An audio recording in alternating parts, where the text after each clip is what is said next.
Hello mga day! Welcome back to my YouTube channel. It's me, D-Day's Vlog.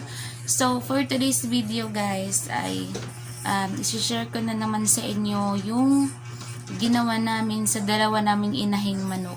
Ay, yung ginawa namin sa dalawa naming inahing baboy. So, diba guys, nung sa huli ko pong sinishare sa inyo ay inahin namin ay na-discourage na kami kasi yung isa na akala namin buntis ay hindi po siya nanganak.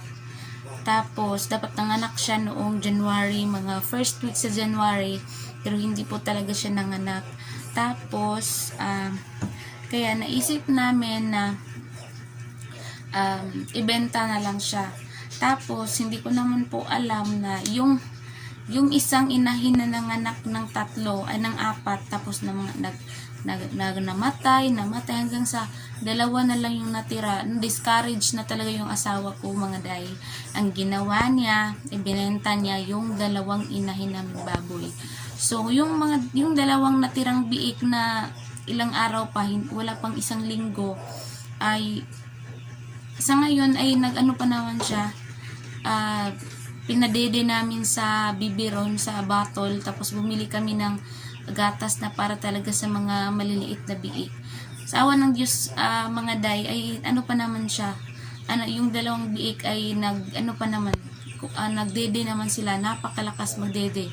Hindi namin alam kung makasurvive ba sila dahil napakabata pa nga nila, napakaliit pa, hindi pa sila isang linggo pa lang sila bukas.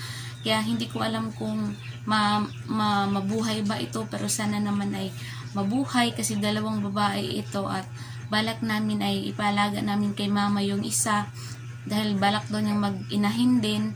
Tapos kami naman yung isa ay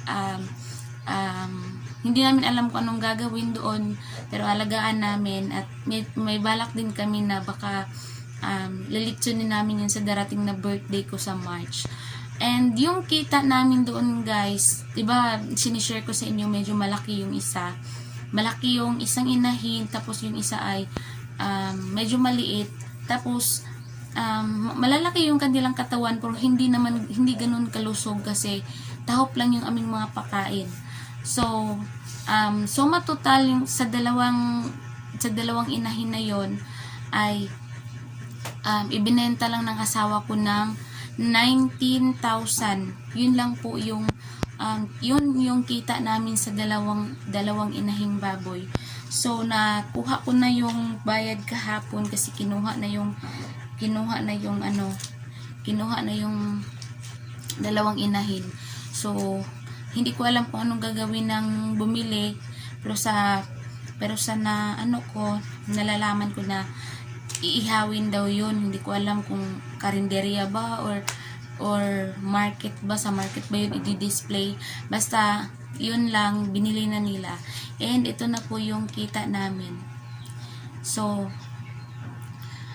ito po ay 18,000 na lang kasi meron kaming binigyan ng 1,000 para sa kasi naghahanap kami ng makakatulong sa amin kung sino yung bibili.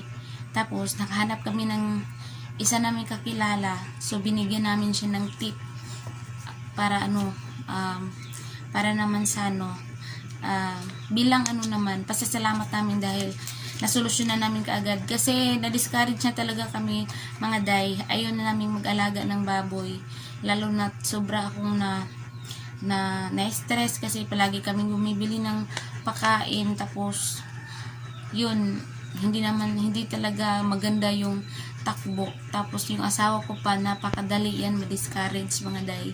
Kaya nagdesisyon siya na ibenta, kaya pumayag na rin ako kasi nga mahirap din kasi dito yung problema namin sa tubig. Siguro kaya hindi nanganak yung isa kasi napakainit talaga dito sa amin. Tapos problema pa namin yung tubig talaga.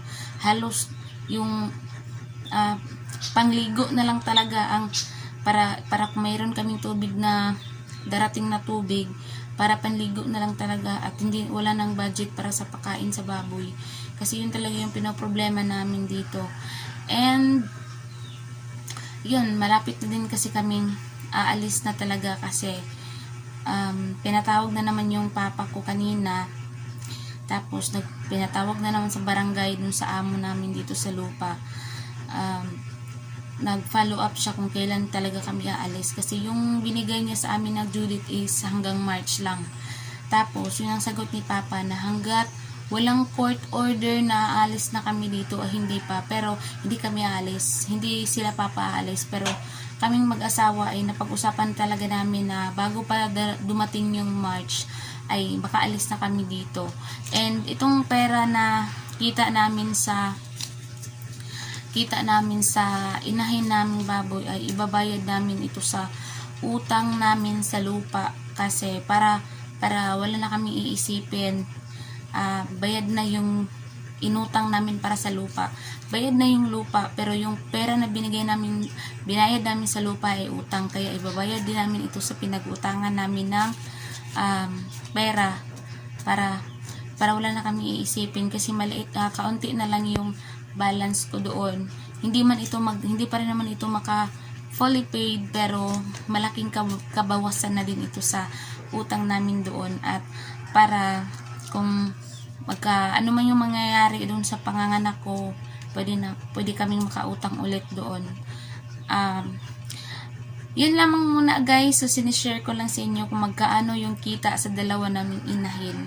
So may nagsasabi na medyo maliit daw yung medyo maliit lang daw, medyo konti lang kumpara dun sa kung talagang tutuusin yung presyo, pero hindi na namin talaga pinatagal na maghanap pa kami ng mas mataas na presyo, kasi ang parang minadali na namin, kasi talagang nakakapagod na yung papakain. Kailangan na kung, di ba, meron kaming tindahan, uuwi pa ako dito para pakainin, kasi syempre nagtrabaho yung asawa ko, talagang napaka-hassle na talaga. Tapos yun lang ang maidudulot sa amin, pagod lang, kasi pagod at gastos lang, kasi walang napapala. So sana itong dalawang biik na natira ay makasurvive ito, at medyo mura-mura lang naman yung gatas, and napakalakas nilang magdede. So, ayun lamang muna mga day. Thank you so much sa panonood. Paalam!